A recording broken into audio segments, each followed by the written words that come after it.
मध्य प्रदेश के ग्वालियर से एक बेहद चिंताजनक और दिल दहला देने वाला मामला सामने आया है, जहां 21 साल के एक छात्र की रेबीज के चलते मौत हो गई। हैरानी की बात यह है कि युवक को करीब 2 साल पहले कुत्ते ने काटा था, लेकिन अब जाकर इसके घातक परिणाम सामने आए।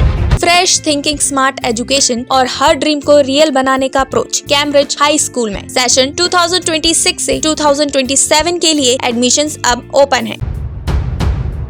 इसके साथ ही ग्वालियर में पिछले 80 दिनों में रेबीज से मौत का आंकड़ा बढ़कर 6 हो गया है। मुरैना जिले के सबलगढ़ निवासी सूरज सिंह पढ़ाई के लिए ग्वालियर में रह रहा था। इसी दौरान उसे एक स्ट्रीट डॉग ने काट लिया था।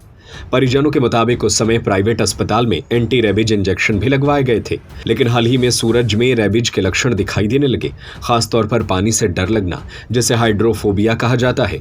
हालत बिगड़ने पर उसे अस्पताल में भर्ती कराया गया, जहां इलाज के दौरान उसने दम तोड़ दिया। मेडिकल एक्सपर्ट्स का कहना है कि रेबीज एक घातक बीमारी है, लेकिन अगर समय रहते और पूरा इलाज किया जाए तो इससे बचाव संभव है। जय आरोग्य अस्पताल के पूर्व अधीक्षक डॉक्टर अशोक मिश्रा के मुताबिक आमतौर पर रेबीज के लक्षण 1 से 3 महीने में सामने आते हैं, लेकिन कुछ मामलों में यह 2 से 4 साल बाद भी उभर सकते हैं।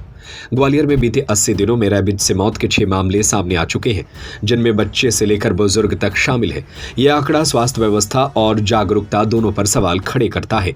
विशेषज्ञों की सलाह है कि कुत्ते या किसी भी जानवर के काटने पर तुरंत सरकारी अस्पताल में जाकर वैक्सीन लगवाएं, क्योंकि वहां कोल्ड चेन का सही पालन होता है। साथ ही गंभीर घाव होने पर इम्यूनोग्लोबिन इंजेक्शन लगवाना भी जरूरी है। यह घटना एक सख्त चेतावनी है। जानवरों के काटने को हल्के में लेना जानलेवा साबित हो सकता है। सही है या नहीं, प्राइवेट में लगे, सरकारी में लगे, किसी नीम हकीम के यहाँ लगे या क्वालिफाइड डॉक्टर के यहाँ लगे, बाइट होने के कितने दिन बाद इंजेक्शन लगे। इंजेक्शन के साथ साथ ये 2 तरह के इंजेक्शन लगते हैं। एक एक्टिव इम्यूनाइजेशन होता है जो वैक्सीन होता है, दूसरा पैसिव इम्यूनाइजेशन होता है जो कि इम्यूनोग्लोबुलिन्स होते हैं या मोनोक्लोनल एंटीबॉडीज़ होती हैं।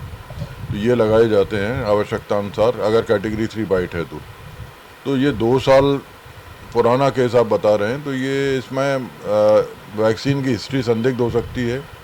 वैक्सीन अगर गवर्नमेंट में कहीं लगाए तो ये हो सकता है, या प्राइवेट में कहीं भी लगाए, अगर कोल्ड चेन प्रॉपर मेंटेन नहीं हुई है या बहुत विलम्ब के बाद गए हैं, जैसे काटा कई दिन बाद गए, उस समय अगर डिसीज़ हो चुकी है, बीमारी फैल चुकी है, तो फिर वो रुकती नहीं है, धीरे धीरे बढ़ती रहती है शरीर में। और रेबीज में कोई इलाज नहीं होता, फिर रेबीज में तो आखिरी में मृत्यु होती है वो। तो ये कारण हो सकते हैं इसके। इसलिए जो भी व्यक्ति कोई भी एनिमल काटता है, यानी कोई भी जानवर काटता है, कुत्ता, बिल्ली या और जंगली जानवर कोई काटते हैं, तो तुरंत क्वालिफाइड डॉक्टर से सलाह लेना चाहिए। और आजकल बहुत सुरक्षित वैक्सीन उपलब्ध हैं और सुरक्षित भी हैं और एकदम 100% प्रोटेक्शन देने वाले भी हैं। अगर सही समय पर लग जाएं, सही डोज में लग जाएं, सही साइट, यानी ये इंजेक्शन यहाँ कंधे पर लगाए जाते हैं डेल्टॉइड में, अगर कूल्हे में लगेंगे तो फ़ायदा नहीं करेंगे ये। तो सही साइट पर लगें, पूरी खुराक लगे उनको, कोल्ड चेन अच्छे से मेंटेन की गई हो, तो मुझे लगता नहीं है कि, और एक्टिव पैसिव इम्यूनाइजेशन जैसी ज़रूरत है उस हिसाब से, अगर कैटेगरी 3 है तो पैसिव इम्यूनाइजेशन भी ज़रूरी है, वो भी लगाया गया हो, तो बिल्कुल मृत्यु हो ही नहीं सकती रेबीज से। ये ऐसी मौतें हैं जो बचाई जा सकती हैं। पहले भी मौत का मामला सामने था, उसके पूरे इंजेक्शन लग गए, एक इंजेक्शन रह गया था, उसी दिन उसकी मौत हो गई, जिस दिन उसको इंजेक्शन लगना था। ऐसी मामला आया था। नहीं, उसमें भी हिस्ट्री डाउटफुल थी। वो ये ग्वालियर का ही कोई केस था, उसमें भी मैंने जानकारी दी थी, लेकिन वो भी हिस्ट्री डाउटफुल थी। उसमें बहुत समय बाद इंजेक्शन शुरू किए गए थे और पैसिव इम्यूनाइजेशन नहीं किया गया था। क्या होता है, जैसे ये इंजेक्शन लगते हैं तो इनका प्रभाव होने में समय लगता है, और उस बीच को, उस गैप को पूरा करने के लिए पैसिव इम्यूनाइजेशन किया जाता है। तो वो अगर नहीं लगाएंगे तो प्रोटेक्शन पूरा नहीं मिलता। और जैसा मैंने अभी कहा कि बाइट होने के तुरंत बाद जितना जल्दी से जल्दी हो हम डॉक्टर्स के से मिलें और उसकी सलाह के हिसाब से वैक्सीनेशन कराएं। ऐसे मामले ज़्यादा ग्रामीण से ही निकल कर सामने आए। क्या लगता है कि ग्रामीण में जो इंजेक्शन है प्राइवेट हॉस्पिटलों के पास, कहीं ना कहीं उसमें भी कुछ मिलावट वगैरह कुछ पता है, सरकारी अस्पताल से लगता है तो अच्छा रहता है? हाँ, सरकारी अस्पताल में अच्छे मेंटेन होते हैं, प्राइवेट में भी क्वालिफाइड डॉक्टर है तो अच्छा मेंटेन करेगा वो। ये बिल्कुल कोल्ड चेन मेंटेन, इसमें कोल्ड चेन जो मैं शब्द इस्तेमाल कर रहा हूँ उसका मतलब ये होता है कि वैक्सीन को एक उचित तापक्रम पर रखना। अगर वो उचित तापक्रम पर नहीं रखा है तो वैक्सीन बिल्कुल यूजलेस हो जाता, बिल्कुल बेकार हो जाता, उसका प्रभाव नहीं होगा। खुराक हमने पूरी नहीं दी। कई RMPs क्या करते हैं, RMP मतलब नीम हकीम, क्या करते हैं कि अरे दर्द ज़्यादा होगा तो कम लगा देते हैं वो डोज। अगर वो डोज पूरी नहीं लगी है तो फिर काम ही नहीं करेगी। इस वैक्सीन को, रेबीज़ वाला वैक्सीन इंट्रामस्कुलर भी लगता है, सबकुटेनियस भी लगता है। ये सबकुटेनियस नहीं, डेल्टॉइड लगता है, इंट्रामस्कुलर और डेल्टॉइड। अगर डेल्टॉइड की बजाय सबकुटेनियस लगा दिया किसी ने, जिसको लगाना नहीं आता डेल्टॉइड, सबकुटेनियस लग गया तो फिर वो काम ही नहीं करेगा। तो इसकी प्रॉपर रूट होना चाहिए, सही तरीके से सही टेक्निक से लगना चाहिए, ये बहुत ज़रूरी है इसमें।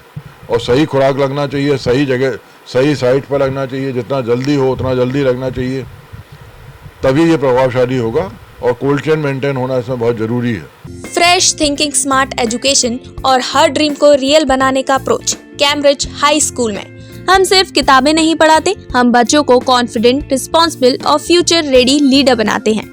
यहाँ एजुकेशन सिर्फ सिलेबस तक लिमिटेड नहीं होती, हम फॉलो करते हैं NEP 2020 और NCF गाइडलाइंस, ताकि हर स्टूडेंट को मिले बैलेंस, प्रैक्टिकल और modern learning experience, smart classroom, innovative labs और एक्सीलेंट स्पोर्ट्स फैसिलिटी के साथ। सेशन 2026 से 2027 के लिए एडमिशंस अब ओपन है। आज ही अपने बच्चे के स्ट्रॉन्ग और सक्सेसफुल फ्यूचर की शुरुआत कीजिए। हमारा पता है near Gyanveer university, city office, Rajghat road, Sagar. अधिक जानकारी के लिए संपर्क करें 9826413704 और 9399694736 पर।